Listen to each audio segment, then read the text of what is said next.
جعلی bank accounts case میں طبی ضمانت پر رہا سابق صدر آصف علی زرداری نے علاج کے لیے بیرون ملک روانگی کی تیاریاں شروع کر دی ہیں۔ سابق صدر آصف علی زرداری کا نام ECL میں ہے، ان کا پاسپورٹ بھی عدالت کی تحویل میں ہے۔ آصف علی زرداری کو دل کی پیچیدہ بیماریاں ہیں جس کا علاج پاکستان میں دستیاب نہیں ہے، لیکن سندھ حکومت کے دعوے تو کچھ اور ہی ہیں۔ پیپلز پارٹی کے چیئرمین بلاول بھٹو اور سندھ کے وزیر اعلیٰ مراد علی شاہ سندھ حکومت کے بنائے اسپتال NICVD کو اسٹیٹ آف دی آرٹ اسپتال کہتے ہیں، جہاں دل کی بیماریوں کا بہترین علاج ہوتا ہے۔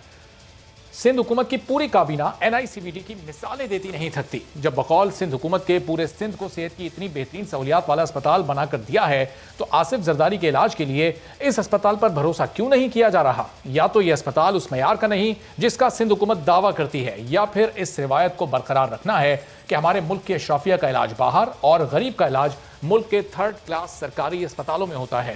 ابھی حکومت نواز شریف کو ہی واپس لانے میں کامیاب نہیں ہو سکی، اگر آصف علی زرداری بھی باہر چلے گئے تو حکومت کی ذمہ داری اس معاملے میں بھی دگنی ہو جائے گی۔ 27 دسمبر سے پہلے PDM کی سمت کچھ مختلف ہمیں محسوس ہوتی تھی، جو یہ بڑا واضح طور پر کہتی تھی کہ ہم سینٹ الیکشن ہونے ہی نہیں دیں گے، لیکن بلاول بھٹو بھی یہ خود کہتے پائے گئے کہ ہم حکومت کو لات مار کر گرا دیں گے۔ 27 دسمبر کو آصف علی زرداری کی تقریر کے بعد PDM کی اسٹریٹجی میں ایک واضح تبدیلی نظر آئی اور پیپلز پارٹی بلکہ آصف علی زرداری کی تجویز پر PDM کی تمام جماعتیں سینٹ اور ضمنی دونوں انتخاب لڑنے پر راضی ہو گئیں۔ سینٹ انتخاب لڑنے کا سیدھا اور صاف مطلب یہ ہے کہ اب اسمبلیوں سے استعفے سینٹ انتخابات تک مؤخر ہو گئے ہیں۔ تو کیا فروری میں لانگ مارچ بھی ہوگا یا وہ بھی سینٹ انتخابات کے بعد ہی ہوگا؟ کیونکہ لانگ مارچ کے بعد PDM نے استعفے دینے ہیں۔ لانگ مارچ کی منزل اسلام آباد ہوگی یا راولپنڈی، یہ طے ہونا بھی ابھی باقی ہے، چونکہ پنڈی جائیں گے تو چائے پانی ملے گا اور اگر اسلام آباد جائیں گے تو کیا ملے گا، اس بارے میں ابھی تک کچھ نہیں کہا جا سکتا۔ اسی پوری صورتحال پر گفتگو کرتے ہیں علی محمد خان صاحب، پاکستان تحریک انصاف نما، وزیر مملکت بھی ہمارے ساتھ موجود ہیں۔ علی محمد صاحب، بہت شکریہ پروگرام کے لیے، آپ نے وقت نکالا۔ اگر اب اس لانگ مارچ کا رخ اسلام آباد کی جانب ہوتا ہے تو آپ لوگ کیا آفر کریں گے؟ کل بابر افتخار صاحب نے تو چائے پانی آفر کر دیا مولانا صاحب کو۔ بسم اللہ الرحمن الرحیم، اللہم صلی وسلم وبارک علی سیدنا محمد رسول اللہ خاتم النبیین صلی اللہ علیہ وآلہ وصحبہ وسلم۔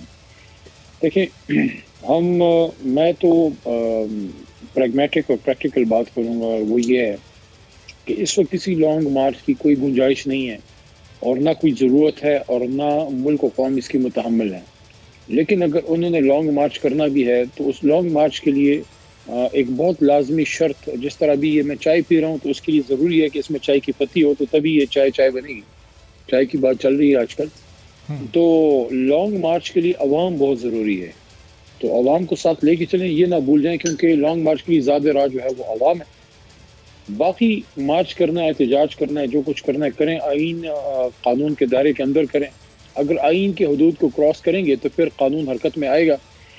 تو جب آپ نے نہ پٹیشنز جمع کی، نہ سپریم کورٹ گئے، نہ آپ ٹرائیبیونلز میں گئے، اس کا صاف مطلب یہ ہے کہ اقتدار کی جنگ آپ لڑنا چاہتے ہیں جس میں عوام تو آپ کا ساتھ نہیں دے گی، میں سمجھتا ہوں قسمت بھی ان کے ساتھ نہیں ہے۔ لیکن علی محمد صاحب، عوام کیسے ساتھ نہیں دے گی؟ کس بنیاد پر آپ کہہ سکتے ہیں؟ چونکہ مہنگائی سے عوام بھی پریشان ہے، بے روزگاری سے عوام بھی پریشان ہے۔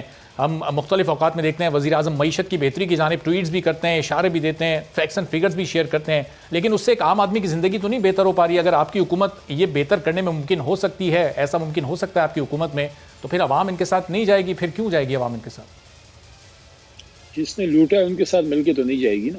ہم اگر کسی گلی میں رہتے ہیں، آپ جس گلی میں رہتے ہیں اور وہاں کوئی شخص نون کرپٹ ہو اور وہ آپ کی گلی میں لوگوں کو اٹھاتا ہو، وہاں پہ غلط کام کرتا ہو، ہر قسم کے غلط کام کرتا ہو، کل کو وہی اٹھ کے کھڑا ہو جائے کہ آپ کے ساتھ تو بڑے ظلم ہو رہے ہیں تو میں آپ کے ساتھ ہوں، آپ کہیں گے یار ہر کسی کے ساتھ نکلوں گا، تمہارے ساتھ کم از کم نہیں جاؤں گا۔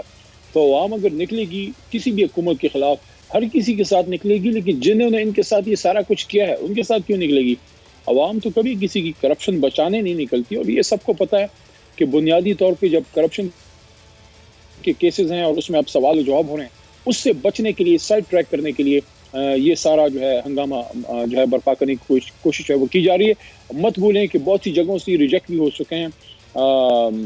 گجرانوالہ میں جنہوں نے سٹارٹ لیا، کراچی میں انہوں نے جلسہ کیا، اس کے بعد گلگت بلتستان گئے، گلگت بلتستان میں بھی الیکشن ہار گئے۔ ساتھ ساتھ اگر آپ دیکھیں پشاور نے ان کو ریجیکٹ کیا، یہ کل پرسوں جو ہے مالاکنڈ میں بلاول صاحب تشریف لے گئے، عوام کے نہ ہونے کی خبریں ملی تھی اس لیے مریم بی بی تو گئی ہی نہیں ہے، بلاول صاحب گئے اس حلقے میں جہاں سے الیکشن بھی ہارے تھے، مالاکنڈ سے بلاول صاحب الیکشن ہار گئے تھے۔ وہاں جا کے ایک ناکام جلسہ کر کے آ گئے ہیں. لاہور میں آپ کا واٹر لو ثابت ہوا ہے, عوام بالکل آپ کے لاہور میں نکلی نہیں ہے. یہ ساری چیزیں اگر آپ ذہن میں رکھیں, کہہ رہے تھے استعفے دیں گے, جا کے استعفے مار کے آ جائیں, وہ اپنے استعفوں سے مکر گئے. میں سمجھتا ہوں اچھا کیا جو استعفے نہیں دیے. بہرحال ان کی سارے جو دعوے ہیں وہ غلط ثابت ہوئے ہیں. لانگ مارچ کریں گے, جنوری کے اینڈ تک کریں گے, اگست کے اینڈ جو ہے اپنا دسمبر کے اینڈ تک کریں گے, جنوری کے سٹارٹ میں کریں گے. اب جنوری کا اینڈ آ گیا ہے, اب کہہ رہے ہیں کہ نہیں سینٹ الیکشن کے بعد کریں گے. ایک طرف آپ الیکشن لڑ رہے ہیں, دوسری طرف آپ کہہ رہے ہیں استعفے دیں گے. تو ان کا اپنا ورکر اتنا پریشان ہے, میرے خیال میں رات کو وہ بھی نیند کی 2 گولیاں لے کے سوتے ہیں, کیونکہ ان کو خود نہیں پتا کہ ان کی لیڈرشپ کس طرف جا رہی ہے. لیکن علی محمد صاحب وہ ظاہر سینٹ انتخابات کو چھوڑ نہیں سکتے نا, چونکہ سینٹ میں پھر آپ کی اکثریت ہو جائے گی, تو اصل مقصد تو ان کا آپ کو سینٹ میں اکثریت لینے سے ہی روکنا ہے. سینٹ انتخابات تو پوری تیاری سے لڑنے کی پلاننگ کر رہے ہیں, مشترکہ طور پر لڑیں گے, اور اگر مشترکہ طور پر لڑتے ہیں تو بڑا ٹف ٹائم ہو جائے گا پھر آپ کے لیے.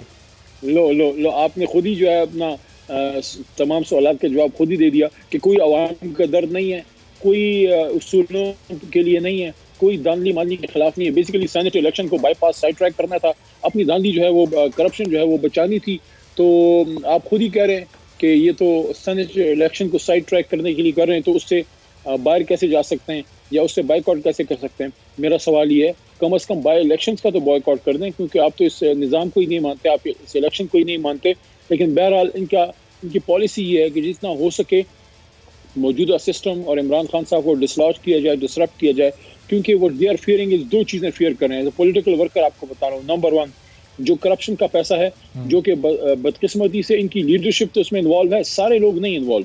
اپنے وہ لوگ جو کہ ایک ہلکے کی سیاست کرتے ہیں, انہوں نے کسی جماعت کے ساتھ چلنا تھا, تو جس علاقے میں تھے وہاں نون والے نون کے ساتھ چلے گئے, سندھ والے پیپلز پارٹی کے ساتھ چلے گئے. سارے کرپٹ نہیں ہیں, ان کو یوز کیا جا رہا ہے اپنی کرپشن بچانے کے لیے. لیکن اس سے بھی امپورٹنٹ بات جو میں سمجھتا ہوں وہ یہ ہے کہ ان کو یہ ریئلائزیشن ہے کہ اگر عمران خان صاحب کی جو میکرو انڈیکیٹرز بہتری کی طرف جا رہے ہیں, اگر وہ ٹرکل ڈاؤن ہو گئے, اگر وہ مائکرو میں کنورٹ ہو گئے, اور اگر عوام کی جو ریلیف ملنا شروع ہو گئی, جیسے ابھی ہیلتھ کارڈز میں ریلیف مل رہی ہے, آپ کے فیصل آباد میں پاور لومز جو ہیں وہ چالو شروع ہو گئے, سیمنٹ انڈسٹری نے اٹھ گئی ہے, آپ کی جو کنسٹرکشن انڈسٹری ہے وہ اٹھ گئی ہے.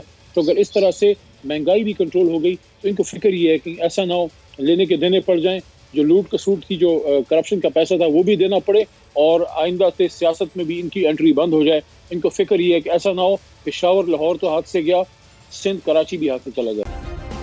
سبسکرائب کریں اور بیل دبائیں تاکہ کوئی خبر رہ نہ جائے.